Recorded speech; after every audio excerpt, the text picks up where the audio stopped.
In Chapter 2, we'll be discussing the counselor as a person and as a professional. Now, being a therapist is not a profession where you can separate who you are as a person from who you are as a professional. We know that the quality of the therapeutic relationship between the client and the therapist is one of the greatest predictors of the client's progress while in therapy. So, you as the therapist are an important tool in bringing about change in your clients. So, this is not a field where you can check your personality, your emotions, your beliefs, and your values at the door. You're going to bring all of those things into the therapy session with you. Now, we as counselors ask our clients to look honestly at themselves and decide what needs to be changed or improved upon. So, we have to be open to the same type of scrutiny. So, because we are important tools in our clients' change and we bring all of our personality characteristics into the session with us, it's important that we understand our personal needs and problems and how they can present ethical issues in the client therapist relationship. So, that's what we'll be talking about in today's lecture.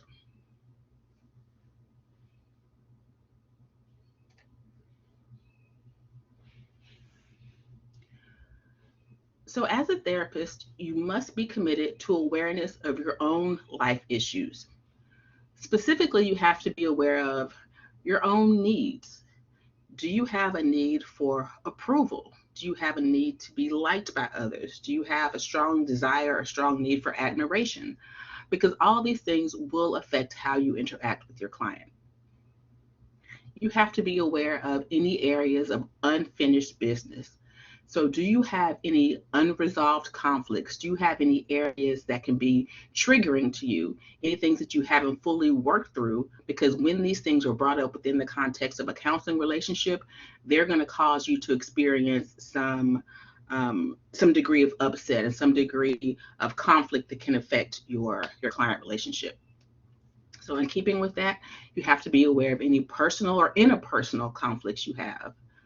You have to be aware of your own defenses and vulnerabilities. So, how do you react when you are challenged? How do you react when you are questioned? What are your typical defense mechanisms? How do you react when you feel like you are being attacked? And what are your areas of vulnerability? What are particular topics or particular things that can be said by others that you know cause a strong reaction in you? Because these are things that could come up in therapy. And so, in addition to being aware of all these areas, you have to be aware of how they can influence your work with clients.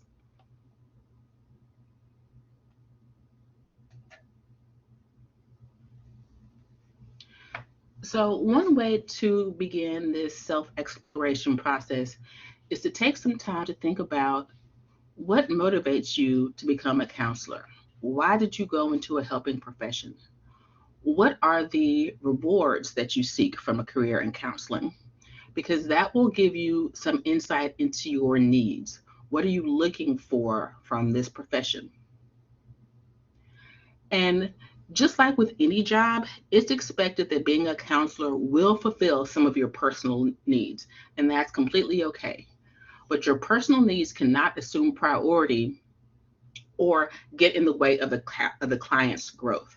So it's fine that you satisfy some of your needs for accomplishment, for helping others, whatever your personal needs may be, but you want to make sure that those are not taking priority over the client's needs and the client's growth.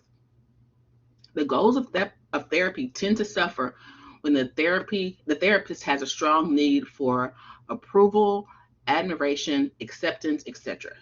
Because in those cases, you're looking for the client to approve of you. You're looking for the client to like you. So you may avoid challenging the client. You may avoid pushing them. You may avoid bringing contradictions to their attention because you're more focused on that need. Or maybe you're not focused on it. Maybe you're not conscious of the fact that you have a need for approval or admiration or acceptance that's getting in the way of the work with the client. So it's important that you do that self-exploration so you are aware of those things and you can point them out. You can recognize them when those things are getting in the way of your work with your clients.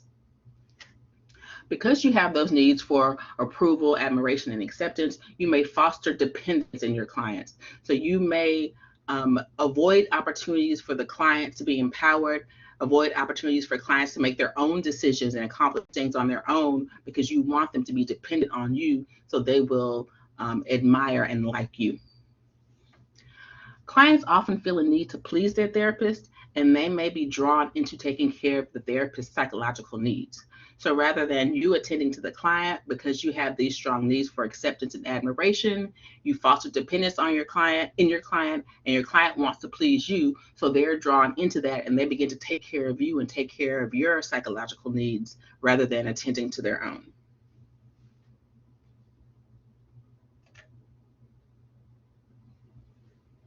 Mental health professionals also must be aware of their unresolved problems and conflicts. So this is not at all to suggest that therapists don't have their own personal difficulties, because they do.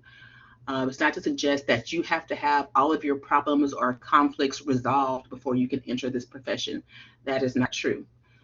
So the concern is not whether you're struggling with personal issues, but how you're addressing them. Think about when you have personal issues, do you recognize and try to deal with them? Or do you invest energy in denying their existence? Do you find yourself blaming others for your problems? So if you find that when you have personal conflicts, that's the way that you react to them, you deny, you blame others, you try to not acknowledge your issues, then that's something you really need to explore and try to work on within yourself, because it's going to be very difficult for you to push your clients to do those things if you're not able to do those things yourself. Or maybe in the contrary, you may be comfortable with pushing your clients to explore their own difficulties and to face them head on. But if you're not doing that yourself, it's going to cause, number one, inner conflict. And it also may be something that's picked up on by your client because they realize that you're not being genuine with them, that you're asking them to do something, you're asking them to acknowledge their own shortcomings. But when it comes to you, you're not able to do the same thing. And that will erode your trust with your client because they'll see through you. They'll see that you're not being genuine and forthcoming and real with them. So one way to make sure that you've explored and you're working on these personal issues is to seek personal therapy. Personal therapy is beneficial not only to trainees in the helping professions, but to experienced practitioners as well. The client's personal therapy will promote self-awareness, so they're aware of all those personal conflicts or issues that might cause an issue within therapy. But it also helps the counselor understand what the experience of counseling is like for the client. If you've never been in that situation, never dealt with the anxiety of meeting a stranger and having to tell them, details of your personal life, if you've never been through that, it's something that will be good for you to experience just so that you understand what the clients go through. In addition, personal therapy for counselors is a form of self-care. We'll talk a little bit later in this chapter about the importance of taking care of yourself because, as we said earlier, you are a tool of your work with your clients. You are one of the major change agents when it comes to working with your clients. So it's very important that you care for yourself. So therapy can be one of those methods of caring for yourself, but also things like journaling, traveling and exposing yourself to different cultures, yoga and meditation, various forms of exercise, spiritual activities, reading. All of these things will be things that will encourage that self-exploration that's necessary for counselors to be effective in working with their clients.